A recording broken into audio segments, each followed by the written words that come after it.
youtube.com/Tim Westwood TV.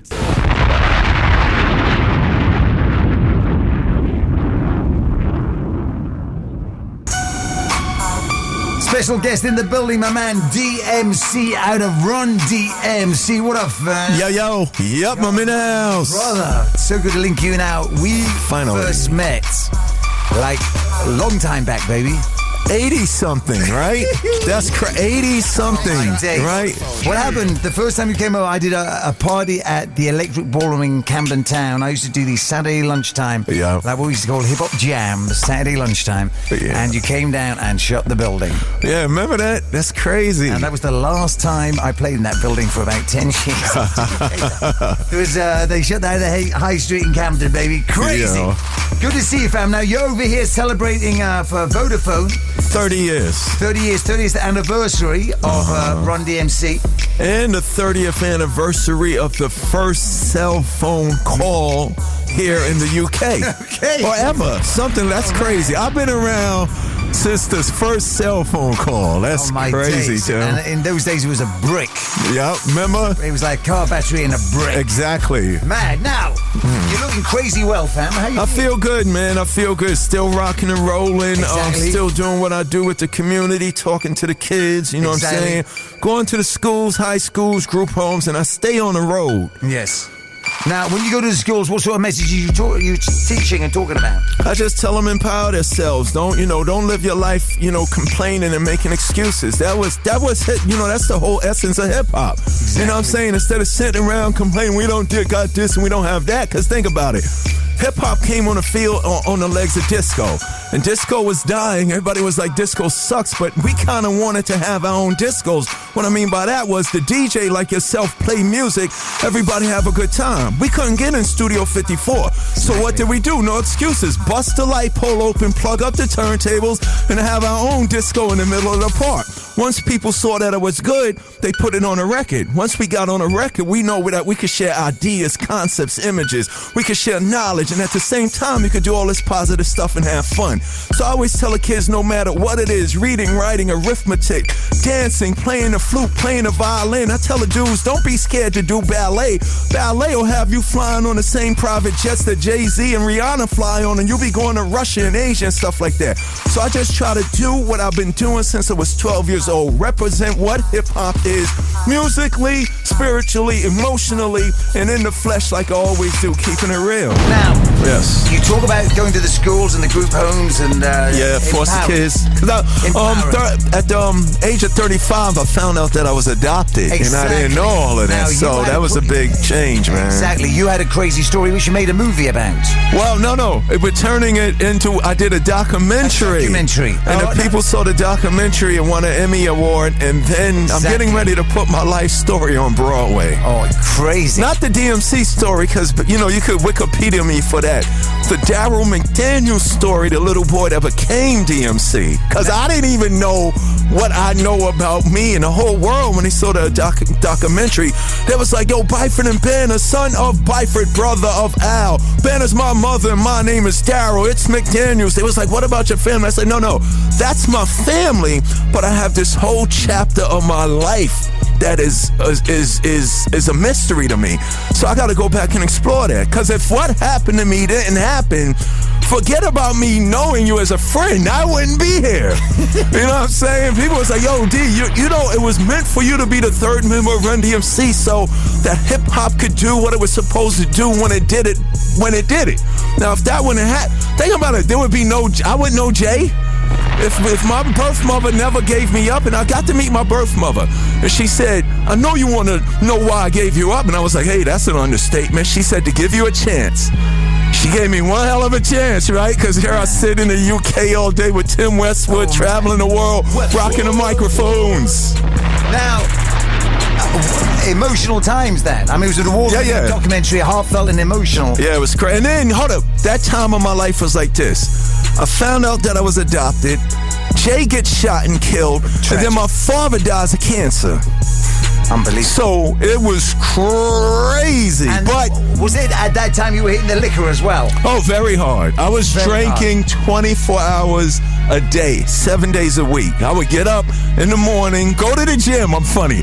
I would go to the gym, and then by 11 o'clock, I'll drink from 11 to like 5 the next morning. And just for over and over and over. And then I just got to the point where I was like, yo, I'm really killing myself. You know what I'm saying? And I said, yo, I can't get no higher. So I went to rehab. I've been sober 10 years now. Congratulations. And I just, you know, what kind of happened was, in a way I did die. But what I mean by that was, once I stopped doing all the negative stuff, the guy, Daryl, that made the DMC possible was able to live and breathe. I kind of got crushed. Daryl got kind of crushed out by DMC because I was going on the microphone. I'm the king of my therapist. Yes, I go to therapy. He said, your whole life you was claiming you was something. I'm the king of rock. I'm the devastating mic controller. It was always I'm. That's because my spirit had this mystery of this other dude besides the mighty king of rock. So once I discovered who Daryl was, and once I discovered what the purpose for this king of rock dude is, I'm a lethal weapon right now, so watch out. Oh my days! Congratulations, baby. Let's start it like this, baby. Can you introduce this for me? My two closet doors and roam all over Coliseum floors. Now, I was at that show in Madison Square Gardens as a kid. Yeah. Worried about getting robbed, actually, at the time. Course. Oh, why wouldn't I? Yeah. Probably the only white guy in 40,000 people. Right, that's crazy. Rocking Nikes at the They time. probably was, what you doing in the audience? Ain't you with the Beastie Boys? She supposed to be back there. Exactly. And I was wearing Nike. Walk through closet doors and roam all over Coliseum. You rocked. You'll see Jay, you'll see Jay again, my friend. Man, I'd love to see Jay again, man. I know, y'all guys are tight. Very he tight, came man. here through with Onyx and all that, right? Oh, yeah, exactly. We used to hang out. We used to play poker together. Yep. We used to play cards all the time, man. He was good people, man. Yes, he was. Real hip-hop as well, man. Yeah, the first DJ to take it to concert levels. Yeah, man. DJ Scratch, all the DJs is like, yo, man, when we saw Jay up there, that made us want to be up there. Exactly. Pay homage to Jay for real, man. Great Now, DJs make the world go round. Now, he was murdered, gunned down. Yes, in his studio, crazy. In his studio. 5 minutes from where he grew up, and people always say, yo, you know, Run DMC, we never glorified violence or anything like that. And it was like, you know, kids always ask me, Mr. DMC, could you explain what happened to Jason? And I'm like, whoa, that's a tough one. But his studio is 5 minutes from where he grew up. He could have had a studio in Manhattan. He could have had a studio in L.A. He put his studio where he came from so he could deliver people through that same door. And that's a powerful statement. You know what I'm saying? He could have went Hollywood. Exactly. But he stayed close to, you know. He was instrumental in 50 Cent's career. Yes. Onyx, us. Without you know what I'm saying? Yeah, really. Giving us structure and he was the whole flavor behind the Run DMC look. When we first started, absolutely right. Me and Run was all over the place. And then the first show that we did with Jay, he came, this is 83, this is 84. He came out the front door with the 4-speaker box. He had the white on white shell toes, no laces in them. The black leaves. He had the Adidas jacket, and he had the shoestrings around his neck. He had the Godfather hat. And Russell was always telling us, y'all need stage clothes. And we saw Jay that day. That's it. It became that, and it became the Adidas suits. Crazy. And the Godfather hat. Jay used to wear the Godfather hat to high school. In 9th grade, the way Jay looks now, you know what I'm saying? He was walking down the halls of high school like that. Him and Hurricane. Him and DJ, big shout out to DJ Hurricane. Him and DJ Hurricane. Oh, man. Who later went on to DJ with the Beasties. They was rolling like that since 9th grade. And somebody else we lost was Larry Smith. He was another good friend. Recently, Larry Smith, rest in peace. I mean, he's the whole thing of why Run DMC did rock rap. Yes. If there's no Larry Smith, there's no Rock Box, there's no King of Rock, there's no Walk This Way. Yes. There's no Raising Hell. And Larry, sometimes, he gets lost in the discussion because Raising Hell was so big and it was Rick Rubin. Yes. But Larry Smith was brilliant. Think about this. He single-handedly held down 4 years of hip-hop.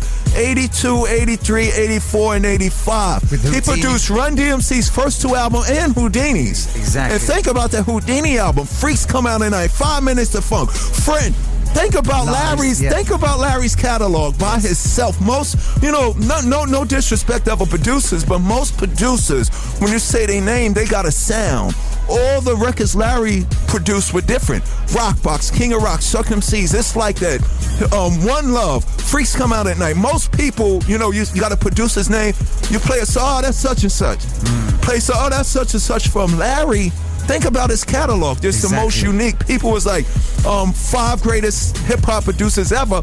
I put Larry in a category of the 5 greatest producers ever. Why? Because of Rockbox. Yes. That's up there with George Martin, who produced the Beatles, and Phil Spector.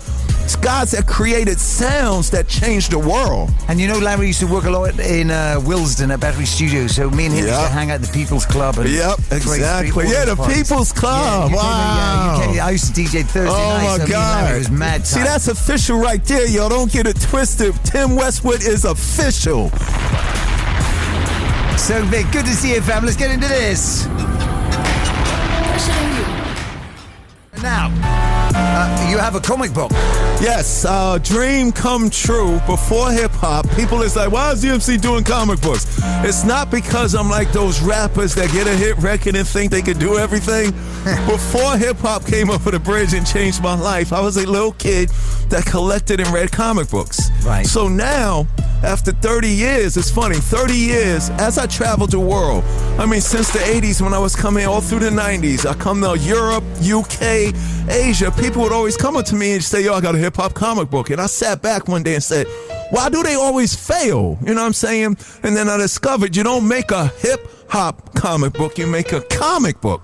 And if you do it with integrity, if you do it in appreciation and celebration and a tribute to the comic book culture, all the geeks and the nerds will respect you. Because us geeks and nerds, we critical about our stuff. You know what I'm saying? Exactly. So Riggs Morales, by the way, big shout out to Riggs, and my man Edgardo, they convinced me. Those are my 2 editors. Riggs worked with Eminem through all the shady successes. Right. He said, D, what happened when hip-hop got with sneakers and you was part of that? But the whole Adidas thing. First non-athletic entity to get a sneaker endorsement, sneaker culture, boom, bang. It was good, right? I was like, yeah. He said, what happened when hip-hop got with rock and roll? When y'all take Rockbox, King of Rock, and Walk This Way? Something good. So he said the only possible thing that could happen if DMC did a comic book because he loved comic books is it's going to be good, right? And I was like, okay, there you go. It was like dropping a rhyme. So what is it? You as a superhero, DMC superhero? Yes, DMC, but not the rapping superhero. That's corny. Right. There's hip-hop and rapping and rock and roll and punk rock in there, but I'm really a superhero with superpowers. And what are your powers? I can't give it away because you gotta read, but I'm like a demigod. So think of Thor on steroids. Strong. Even though you don't need to take them, but you know what I'm saying? So that's what it is. But it's and just to let you know, I'm the first superhero in this universe. I'm not going to have 500 issues of just my boring behind. DMC is the first superhero to introduce you into this universe. So there's other superheroes, other villains. You'll look in there, you'll see Easter eggs of your favorite celebrities, your favorite flavors, your favorite styles. We cover all the current events, politics, religion, war, homophobia, bullying, fashion. So when you look in this book, it's almost like we took hip-hop culture and brought it to life in another realm. Man, and lastly, you got a sneaker store about as that pop off. What's the story on that? Yes, we did. Well, this is kind of like a tribute to Jam Master Jay. About 15 years ago, we wanted to open up a Run DMC store. You know what I'm saying? But we didn't want to bore you with just a Run DMC store, everything Run DMC. You know what I'm saying? So Jay was like, yo, let's have this store. We're going to have Adidas, but we're going to have everything else. Like if we open up a sneaker boutique, ours is like a unique boutique. You could come to our store, the only sneakers we going to have is Adidas because we can't, you know what I'm saying? It's against the law for us to even affiliate with anything else, but we're going to have all of your favorite fashion, style, gear, and clothing for men, women, and children.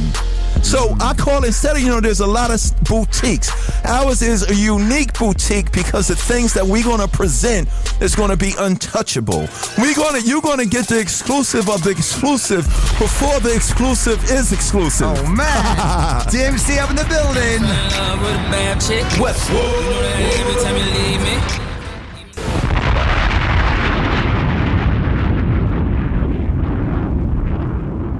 youtube.com/Tim Westwood TV.